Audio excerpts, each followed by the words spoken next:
ഇപ്പം നമുക്ക് സാമ്പാർ എങ്ങനെ ഉണ്ടാക്കാം നോക്കാം. അതിനാവശ്യമായിട്ടുള്ള വെജിറ്റബിൾസ്: ബീൻസ്, ക്യാരറ്റ്, കത്തരിക്ക, പച്ചമുളക്, വെളുത്തുള്ളി, ഓണിയൻ, കൊച്ചുള്ളി, ടൊമാറ്റോ, പരിപ്പ്, കടുക്, മുളക് പൊടി, മല്ലിപ്പൊടി, മഞ്ഞൾപ്പൊടി. 2 പേർക്ക് ഇവിടെ 3/4 ഗ്ലാസ്സിനുള്ള സാമ്പാർ പരിപ്പാണ് എടുത്തിട്ടുള്ളത്. നമുക്കൊരു 2 ദിവസം യൂസ് ചെയ്യാനായിട്ട്. പിന്നെ സാമ്പാർ പരിപ്പ് ഗ്യാസ് ഉള്ള ആൾക്കാർക്ക് കുറച്ച് ഉപയോഗിക്കാം. പിന്നെ അതിൻ്റെ കൂടെ വേവിക്കുമ്പോൾ ഒരു 2-3 വെളുത്തുള്ളിയും കൂടെ ഇട്ട് വേവിക്കാം. നമ്മളിനി മാറ്റി വെച്ച പരിപ്പിനെ വെള്ളത്തിൽ കഴുകി കൊടുക്കേണ്ടതാണ്. ഒരു 3 പ്രാവശ്യം വരെ വെള്ളത്തിൽ കഴുകണം. നമ്മളങ്ങനെ പരിപ്പ് കഴുകി കുക്കറിലാക്കിയിട്ടുണ്ട്. ഈ വെള്ളം നമ്മൾ ആക്ച്വലി പരിപ്പിൻ്റെ തൊട്ട് മേലെ നിൽക്കുന്ന അത്രയ്ക്ക് വെള്ളം നിറയ്ക്കുക. വെളുത്തുള്ളിയും ഇട്ട് കൊടുക്കാം. വെള്ളം കുറച്ച് കൂടിയാലും കുഴപ്പമില്ല. ഉപ്പും കൂടെ ആഡ് ചെയ്ത് കൊടുക്കാം. ഇപ്പോൾ നമ്മൾ കുക്കർ സ്റ്റവറെടുത്ത് വെച്ചിട്ട് നമ്മളിത് ക്ലോസ് ചെയ്തിട്ട് ഒരു വിസിൽ വരുന്നവരെ വെയിറ്റ് ചെയ്യാം.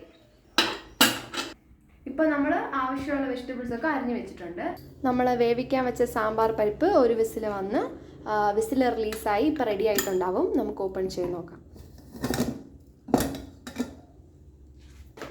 നമ്മളെ പരിപ്പ് കണ്ടിട്ട് നല്ലോണം വെന്തിട്ടുണ്ട്. ഇപ്പോൾ അരിഞ്ഞു വെച്ച വെജിറ്റബിൾസ് നമുക്ക് ആ പരിപ്പിൻ്റെ കൂടെ ആഡ് ചെയ്ത് കൊടുക്കാം.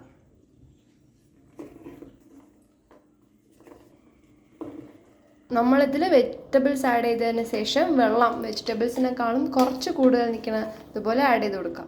പിന്നെ നല്ലോണം മിക്സ് ചെയ്ത് കൊടുക്കുക. പരിപ്പ് അടിയിൽ ആണെങ്കിൽ പറ്റി പിടിക്കാനുള്ള ചാൻസ്. ഇനി നമുക്ക് ക്ലോസ് ചെയ്ത് ഒരു വിസിൽ വരണ വരെ വയ്ക്കാം. പരിപ്പ് വേവിച്ചതിന് ശേഷം ഇതിൻ്റെ കൂടെ വെജിറ്റബിൾസും കൂടി ഇട്ട് വേവിച്ചായിരുന്നു. അതപ്പോൾ ഒരു വിസിൽ വന്ന് നമ്മൾ പ്രഷർ റിലീസ് ചെയ്തിട്ടുണ്ട്. അത് കഴിഞ്ഞിട്ട് നമുക്ക് ഇങ്ങനെ കിട്ടിയിട്ടുണ്ട്. ഒന്ന് മിക്സ് ചെയ്ത് കൊടുക്കാം. അത്യാവശ്യം നല്ലോണം വെന്തിട്ടുണ്ട്. ഇനി നമുക്ക് എങ്ങനെ കടുക് താളിക്കാമെന്ന് നോക്കാം. കടുക് താളിക്കുമ്പോൾ നമ്മൾ നേരത്തെ ഉണ്ടാക്കി വെച്ചിരുന്ന സാമ്പാർ മിക്സ് കൂടെ തിളപ്പിക്കേണ്ടതാണ്.